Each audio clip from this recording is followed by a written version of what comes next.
Bismillahirrahmanirrahim. Welcome to Genius Islamian Academy MDKit model test number 1 or chemistry portion, question number 82.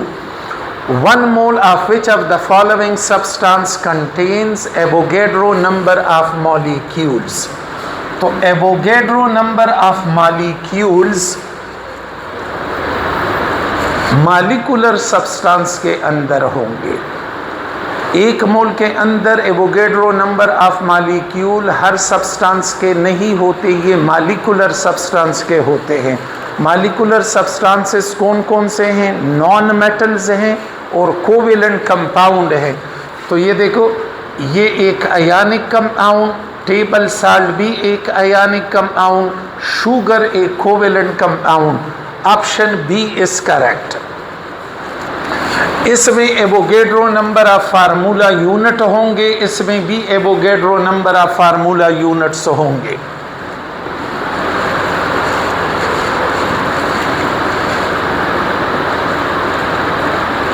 Question number 82 है। 83 how many moles are represented by 66 grams of carbon dioxide? Number of moles मालूम करवाने हैं। तो number of moles calculate करवाने के लिए हमारे पास ये रिलेशन है, number of moles equal to mass in gram divided by molar mass. Mass in gram है 66 ग्राम और मोलर मास है कार्बन डाइऑक्साइड का 44। The answer is 1.5 mole carbon dioxide. So this is option B.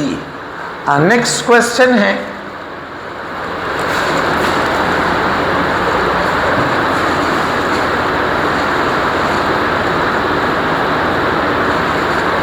the mass of 0.5 mole sulphuric acid. तो mass calculate करवाने के लिए हमारे पास रिलेशन है mass in gram equal to number of moles multiply by molar mass 0.5 और इस sulphuric acid का मोलर मास है 98 gram per mole. The answer is 49 gram of sulphuric acid, option B.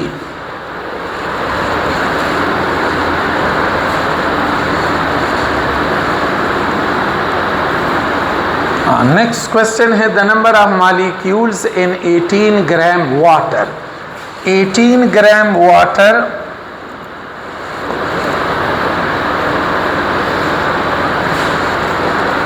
18 gram water में number of molecules equal to mass in gram by molar mass into Avogadro's number.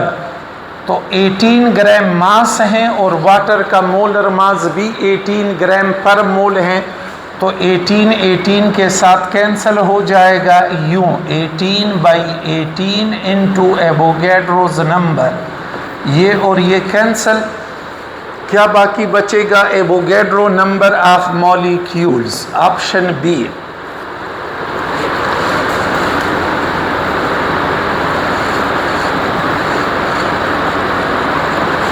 Next question है, which sample contain greatest number of atoms?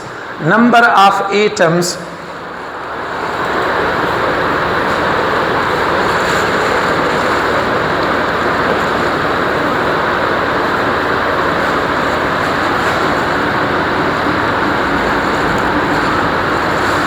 Four gram means 4 gram helium का मतलब है 1 मोल, और इस 1 मोल के अंदर Avogadro's number of particle होंगे। 16 ग्राम का मतलब है ऑक्सीजन 0.5 मोल, और इसमें Na/2 मॉलिक्यूल्स होंगे। एटम कितने होंगे? अगेन इसे 2 से मल्टीप्लाई कर ले तो ये और ये कैंसिल हो जाएंगे, इतने एटम आएंगे। इसके अंदर 28 ग्राम नाइट्रोजन, तो 28 ग्राम नाइट्रोजन का मतलब है 1 mole. 1 mole means Avogadro's number of molecule, और एक मॉलिक्यूल के अंदर होते हैं 2 एटम, तो इसे 2 से मल्टीप्लाई करें तो इसके अंदर आ गए 2 into Avogadro's number 44 gram carbon dioxide, मतलब 1 मोल, और 1 मोल में है एवोगैड्रोज नंबर ऑफ मॉलिक्यूल्स, और एक मॉलिक्यूल के अंदर 3 एटम, तो इसे 3 से मल्टीप्लाई करें। Which sample contains greatest number of atom? It is 44 gram carbon dioxide among these.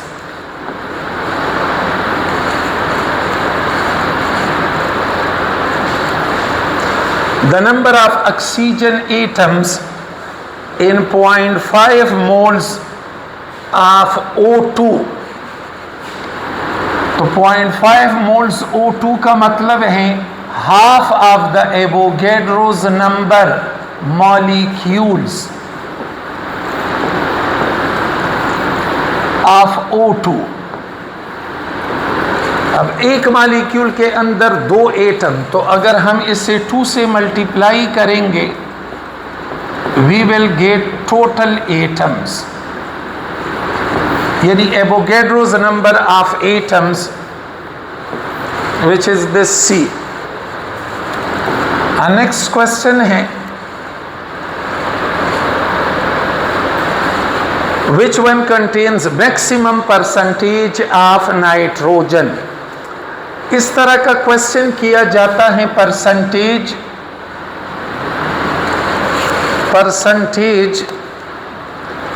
Of an element is equal to atomic mass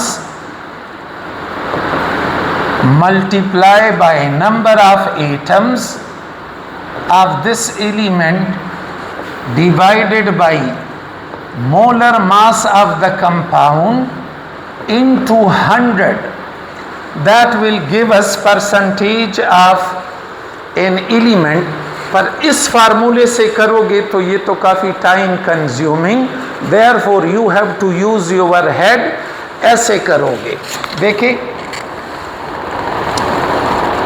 which one contain maximum percentage of nitrogen, तो एक oxygen के लिए 1 nitrogen, और यहाँ देखो 2 oxygen के लिए 1 nitrogen, तो नाइट्रोजन की क्वांटिटी कम हुई। यहाँ पे 3 ऑक्सीजन के लिए 1 नाइट्रोजन, नाइट्रोजन की क्वांटिटी मज़ीद कम हुई। 5 ऑक्सीजन के लिए 2 नाइट्रोजन, नाइट्रोजन की क्वांटिटी और कम हुई। हेंस ऑप्शन ए, इसके अंदर नाइट्रोजन का परसेंटेज मैक्सिमम है।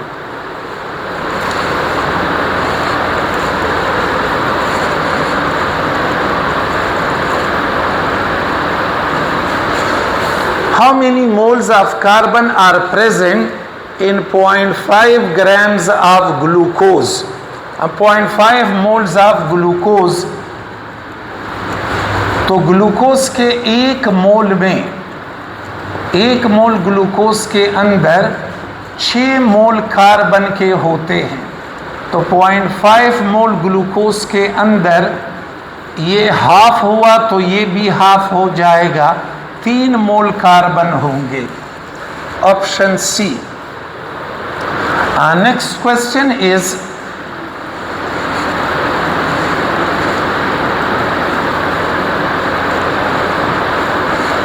नेक्स्ट क्वेश्चन है which one contain same percentage of the bonded atom? same percentage means 50% एक है, 50% दूसरा है। it is this SO2, ये SO2, this SO2, सल्फर भी 32 है इसमें और ऑक्सीजन भी 32 है इसमें, कुल मिला के 64, तो इसका percentage same, it is this B. Next question 91, question number 91 है a compound with 40% carbon having 2 carbon atom per molecule if its molar mass is 60 gram per mole, ये तो पहले से मेंशन है, तो इनमें ढूंढे कि किसका मालिकुलर वेट 60 है। It is this probably this acetic acid। 2 carbon 24, 2 oxygen 16 और 4 हाइड्रोजन, ये बना 32, 2 ऑक्सीजन है। हाँ, तो इसका मोलर मास निकल आया 60 gram per mole, which is this acetic acid. Next question है,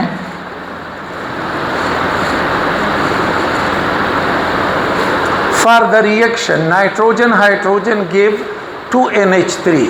now the question is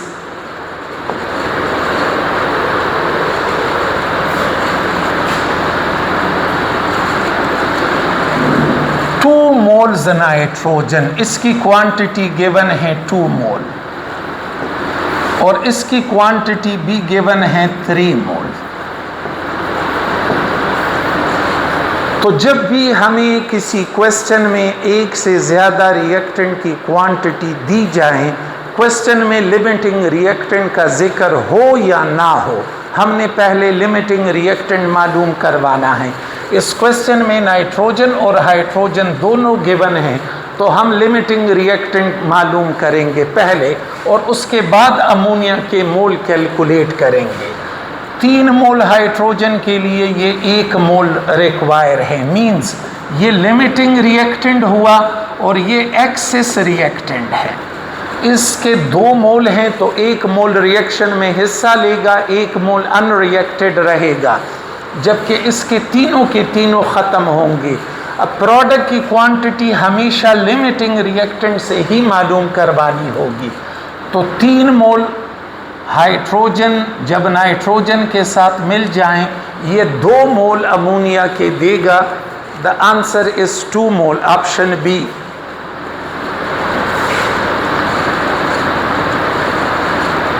next question है, for the reaction 2 aluminium 3 chlorine give 2 AlCl3। इस एल्यूमिनियम के 8 मोल हैं और क्लोरीन के 6 मोल हैं, तो लिमिटिंग रिएक्टेंट इनमें से कौन सा होगा?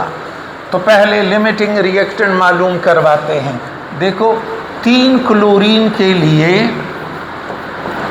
2 एल्यूमिनियम चाहिए, हमारे पास क्लोरीन 6 हैं, 6 क्लोरीन के लिए ये डबल हुआ तो ये भी डबल हो जाएगा, 4 मोल एल्यूमिनियम रिक्वायर होगा मीन, और हमारे पास ये हैं 8 मोल। इसका ये मतलब है क्लोरीन लिमिटिंग रिएक्टेंट है, जबकि ये एक्सेस रिएजेंट है और एक्सेस रिएक्टेंट है। इसके 4 मोल कंज्यूम होंगे, 4 मोल बाकी बचेंगे। Limiting reactant is chlorine.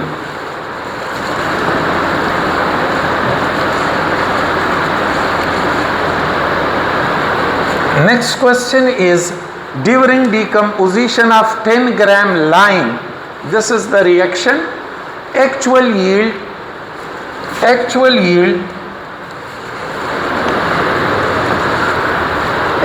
yield was found to be this much।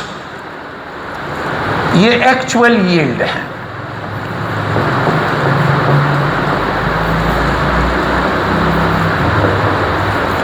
ये इसकी क्वांटिटी है। तो इस रिएक्शन का परसेंट यील्ड, तो परसेंट यील्ड कैलकुलेट करवाने के लिए पहले थ्योरेटिकल यील्ड कैलकुलेट करेंगे। इसका मास गिवन है और इसका मास कैलकुलेट करवाना है। तो केमिकल इक्वेशन कहता है कि 100 ग्राम कैल्शियम कार्बोनेट ये 56 ग्राम कैल्शियम ऑक्साइड के देता है। तो 10 ग्राम कैल्शियम कार्बोनेट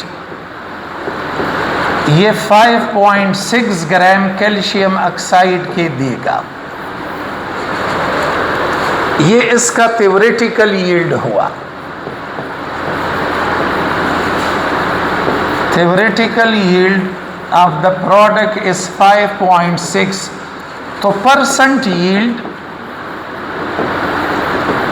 ये इक्वल होगा actual yield by theoretical yield into 100। ये कैलकुलेशन जब आप कर लोगे तो इससे आंसर आएगा 80%।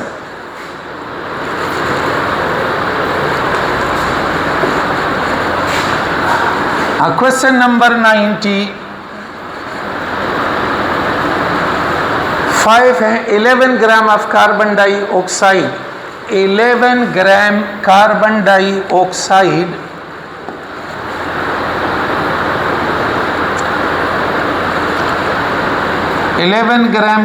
Dioxide means 11/44, 1/4 means 0.25 mole, contain the same number of molecules as present in। तो जो दूसरा सब्सटेंस होगा उसके भी अगर इतने मोल हैं तो उसमें नंबर ऑफ मॉलिक्यूल सेम होंगे। It is this nitrogen. कैसे? 7 डिवाइडेड बाई 28, तो 1/4, 1/4 means 0.25 moles.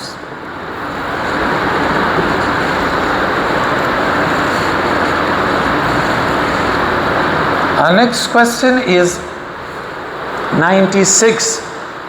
On complete combustion, 0.6 gram of a compound give this much carbon dioxide.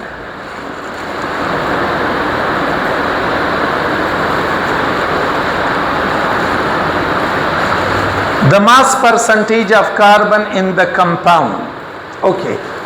Compound की क्वांटिटी गिवन है और साथ में कार्बन डाइऑक्साइड की क्वांटिटी गिवन है और हमसे कार्बन की क्वांटिटी पूछी जा रही है, कार्बन का परसेंटेज पूछा जा रहा है। तो पहले हम कैलकुलेट करेंगे कि इतने ग्राम कार्बन डाइऑक्साइड में कार्बन कितना है। वो जो कार्बन होगा it will be the amount of carbon in 0.6 gram compound. You calculate करेंगे। 44 ग्राम कार्बन डाइऑक्साइड में 12 ग्राम कार्बन होता है। तो अगर ये हो 0.88 ग्राम कार्बन डाइऑक्साइड,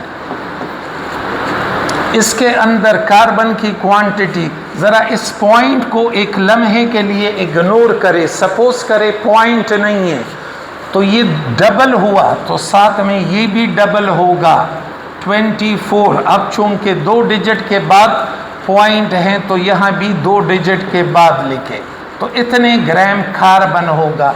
ऐसे आप इमेजिन नहीं कर सकते तो इनको मल्टीप्लाई करें और इस पे डिवाइड करें, इससे ये चीज़ आएगी। तो ये बताता है actually this is the quantity of carbon present in this compound. तो हम यू लिखेंगे कि 0.6 ग्राम कंपाउंड के अंदर 0.24 ग्राम कार्बन होता है।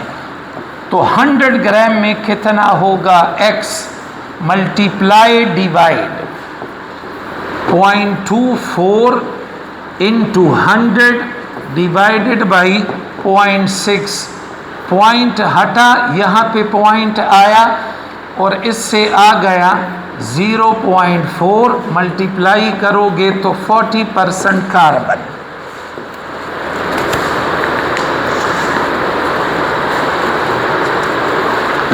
नेक्स्ट क्वेश्चन है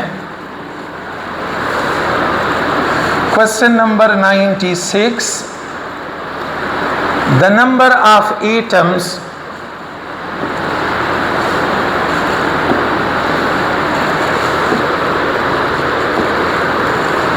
The number of atoms in 18 ml water,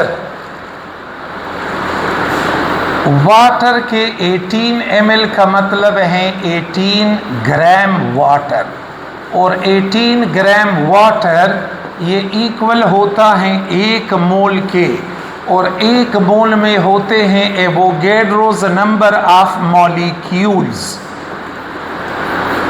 पर हमसे एटम का पूछ रहे हैं। एक मॉलिक्यूल के अंदर 3 एटम होते हैं, तो इसे हम मल्टीप्लाई करेंगे 3 के साथ, इतने एटम्स आएंगे।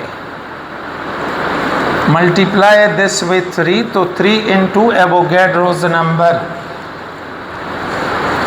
Next question is the combustion of 28 gram carbon monoxide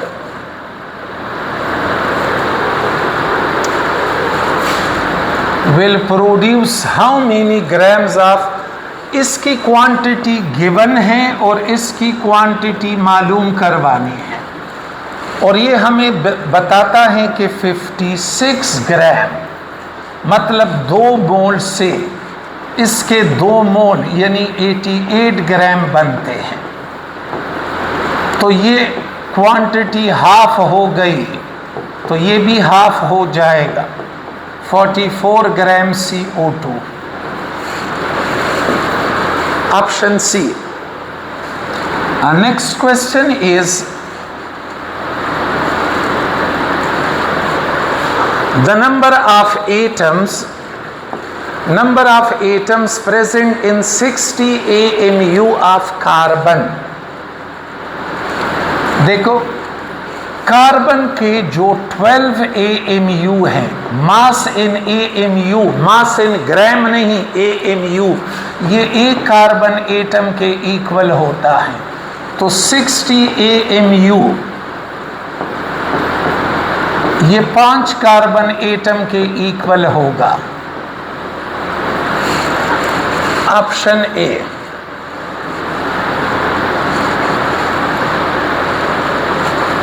Our next question is the mass of carbon in 0.2 moles glucose।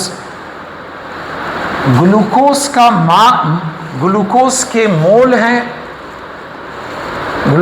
के मोल हैं और कार्बन का मास है। तो ये केमिकल फार्मूला बताता है कि 1 मोल ग्लूकोज नहीं, बेंजीन, 1 मोल बेंजीन में कार्बन के 72 ग्राम है। तो 0.2 मोल के अंदर इसे मल्टीप्लाई करें, 14.4 gram carbon. Option A.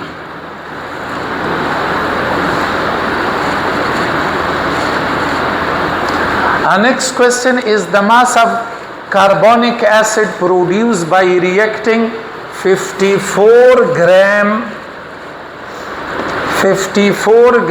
water with 88 gram carbon dioxide. हमें इसकी क्वांटिटी भी गिवन है विच इज 54 ग्राम, और साथ में इसकी क्वांटिटी भी गिवन है विच इज 88 ग्राम, और इसकी क्वांटिटी मालूम करवानी है। तो जैसे मैंने आपको शुरू में बताया, जब भी क्वेश्चन में एक से ज़्यादा रिएक्टेंट की क्वांटिटी गिवन हो, हमने पहले लिमिटिंग रिएक्टेंट मालूम करवाना है। 54 ग्राम का मतलब है 3 मोल, और 88 ग्राम का मतलब है 2 मोल। तो देखो, इसके 1 मोल के लिए ये 1 मोल चाहिए, तो 2 मोल के लिए ये 2 मोल चाहिए। इसका ये मतलब है दिस इज लिमिटिंग रिएक्टेंट। अब हमने इस प्रोडक्ट की क्वांटिटी कार्बन डाइऑक्साइड से मालूम करवानी है। तो केमिकल इक्वेशन कहता है 44 ग्राम कार्बन डाइऑक्साइड जब वाटर में डिसॉल्व होता है तो ये कार्बनिक एसिड बनाता है 62 ग्राम। 88 ग्राम कार्बन डाइऑक्साइड इसकी दुगनी quantity means 124 gram carbonic acid. Option D. Next is which pair contains same number of moles? Same number of moles.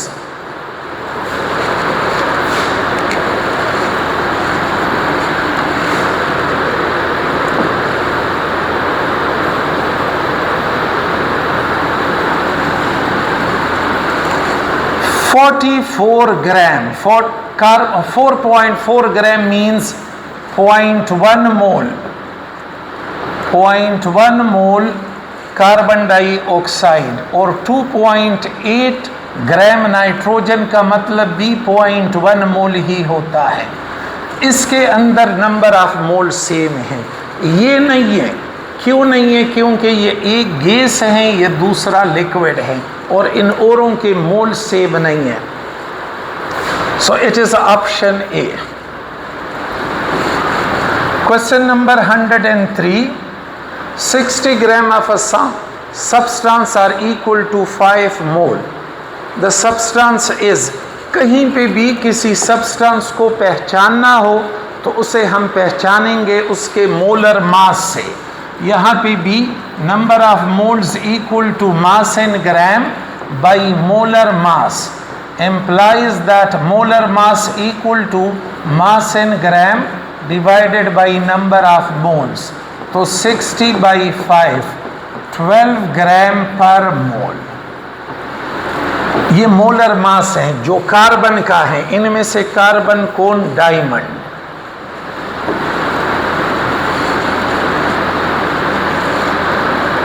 The mass of 1 mole electron, 1 mole electron का मास, 1 मोल electron means Avogadro's number of electron. देखिए, एक electron का मास होता है 9.1 10 power -28 ग्राम। तो Avogadro's number of electron यानी 1 मोल electron का मास होगा x, और x की वैल्यू कैसे मालूम करवानी है? इन दोनों को मल्टीप्लाई करें। 9.1 10 power -28 multiply by Avogadro's number. इस 0.1 को इग्नोर करें और 0.02 को इग्नोर करें तो इससे आएगा 54 10 पावर -5 ग्राम। इसे मिलीग्राम में चेंज करें तो ये होगा 0.54 milligram, which is option D.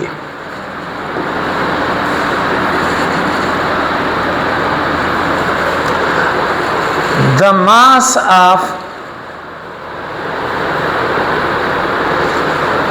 mass of canal rays, sorry, E by M value of canal rays for hydrogen gas in discharge tube। ये कैथोड रेज नहीं है, कैनाल रेज हैं। E by M canal raise के लिए तो charge की value इतनी ही होती है जितने के इलेक्ट्रॉन का चार्ज, और प्रोटॉन H+ का मास होता है 1 AMU। तो उसे लिखे kg में 1.6 10 power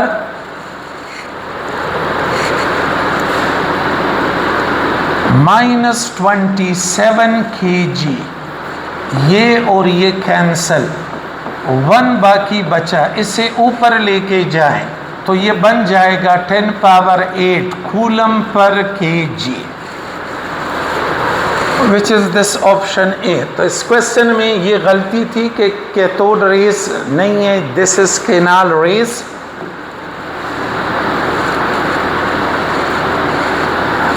Question number 106 is, what is the composition of canal rays for helium gas in discharge tube?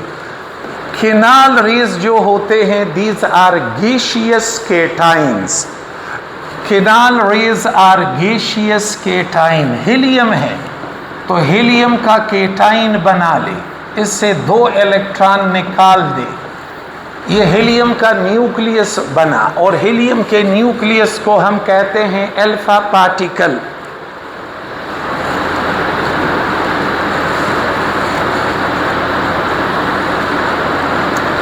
Which quantum number determined the size and energy? This is n. Principal quantum number हमें electronic wave का size और energy बताता है। N1 size छोटा energy कम, n2 size बड़ा energy ज्यादा, n3 size और बड़ा एनर्जी और ज्यादा. So it is this principal quantum number.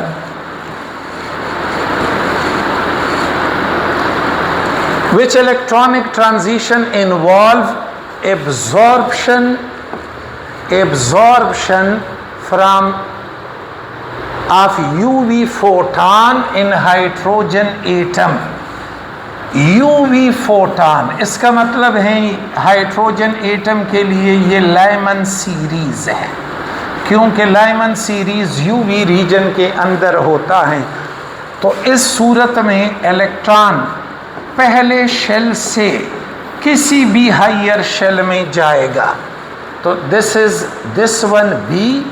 ये ए क्यों नहीं है? क्योंकि ए में हायर से नीचे आ रहा है, एमिशन होगी.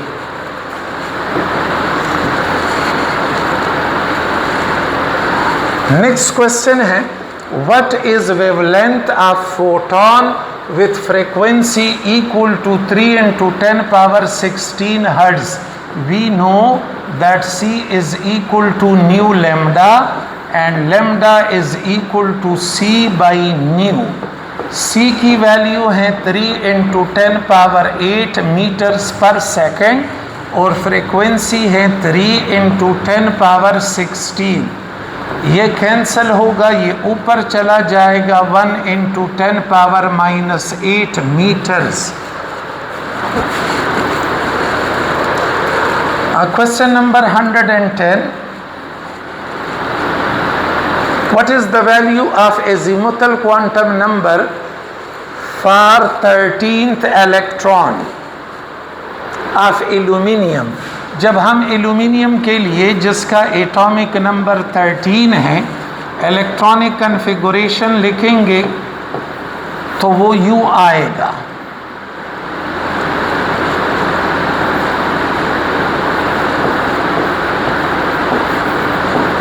इसकी वैल्यू पूछी जा रही है. तो L के लिए, P के लिए L वैल्यू होती है 1.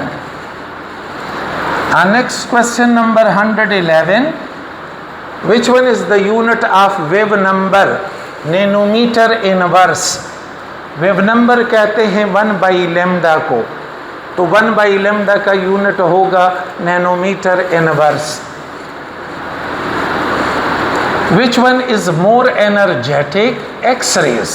सबसे ज़्यादा एनर्जेटिक कॉस्मिक रेज, फिर गेमा रेज, फिर एक्स रेज, फिर यूवी लाइट, फिर विजिबल, फिर infrared, microwave, radio wave. Which quantum number shows shape of the electron cloud? Electron cloud की शक्ल कैसे होगी? It is shown by azimuthal quantum number L. Okay, look at this question. For which directional orbital? Directional orbital means it is not s orbital. इनकी value किसके लिए 0 होगी? तो pz के लिए m वैल्यू 0 होती है, dz स्क्वायर के लिए m वैल्यू 0 होती है और fz क्यूब के लिए m वैल्यू 0 होती है. ये सारे डायरेक्शनल ऑर्बिटल हैं. तो इनमें देखो, it is this 3pz. z कहीं पे भी होगा उसके लिए m वैल्यू 0 होगी और s के लिए b, पर s जो है वो नॉन डायरेक्शनल है. और यहाँ कहा जा रहा है for which directional orbital. 115. The total, इस क्वेश्चन में भी गलती थी. ये अगर टोटल नंबर ऑफ ऑर्बिटल हैं तो ऑर्बिटल इक्वल होते हैं n स्क्वायर के, और m शेल है मीन्स थर्ड शेल है, थर्ड. तो 3 का स्क्वायर लेंगे जो कि आएगा 9. एक्चुअली ये था. और इलेक्ट्रॉन्स, इलेक्ट्रॉन के लिए करेंगे तो electron 2n square means 18 electron. हाँ, तो इस क्वेश्चन में गलती थी।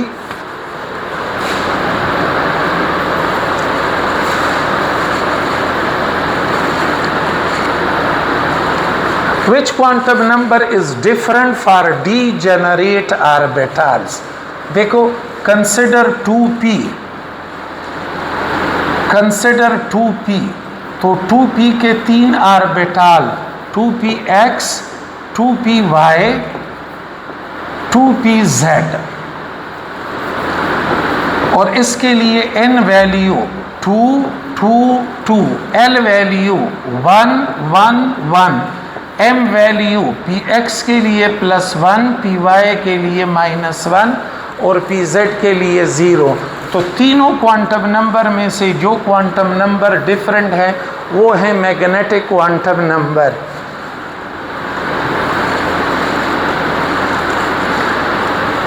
The number of orientation of electronic wave, orientation of electronic wave means number of orbitals,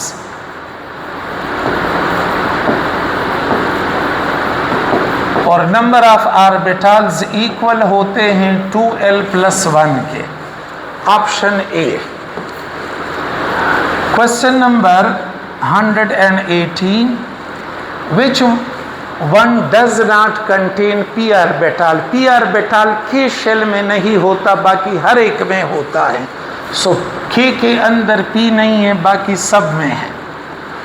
which set of quantum number is not allowed? देखो, this one is not allowed. Why this one is not allowed? जब n की value 2 हो तो दूसरे shell के अंदर 2 सब shell होते हैं s और p, और इनके लिए l वैल्यू होगी 0 और 1, तो l वैल्यू 2 मुमकिन नहीं है।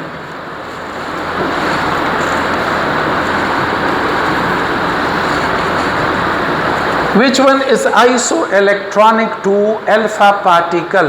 Isoelectronic having same number of electron, तो अल्फा पार्टिकल में भी इलेक्ट्रॉन नहीं होते और H+ में भी इलेक्ट्रॉन नहीं होते। देयरफॉर अल्फा पार्टिकल और H+ ये आइसो इलेक्ट्रॉनिक है। Option A. This question is which one is isoelectronic to argon?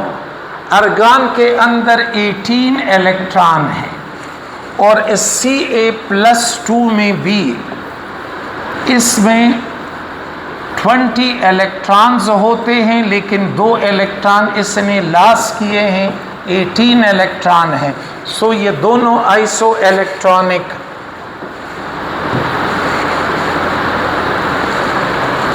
One S orbital smallest इन, एक ऑर्बिटल का साइज 2 फैक्टर पे डिपेंड करता है। One is n, size of N orbital depend on l and z। इसके साथ direct relation और इसके साथ इनवर्स, तो z वैल्यू जितनी ज़्यादा होगी ऑर्बिटल का साइज उतना छोटा होगा। इसमें ज़्यादा एटॉमिक नंबर आयोडीन का, तो आयोडीन का 1s ऑर्बिटल सबसे छोटा होगा। The given set of quantum numbers represent directional orbital except, देखें ये directional because this is p, ये directional because this is p, ये directional because this is d, ये non directional because this is s। So this one is non directional, all others are directional.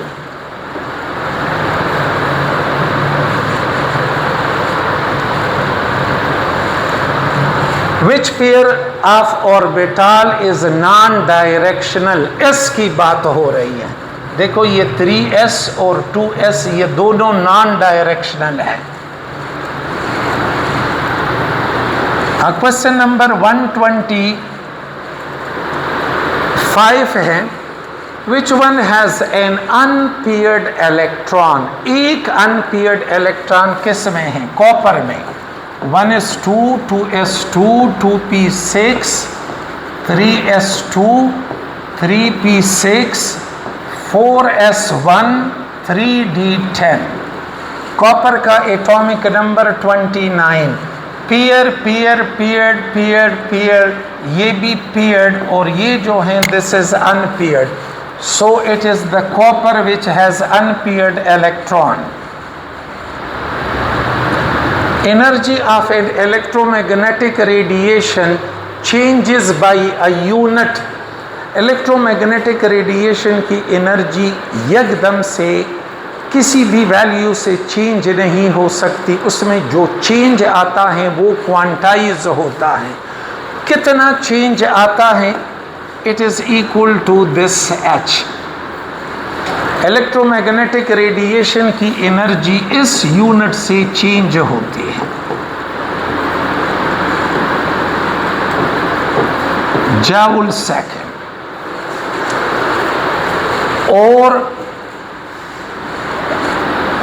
okay, that was all about the chemistry portion. Thank you.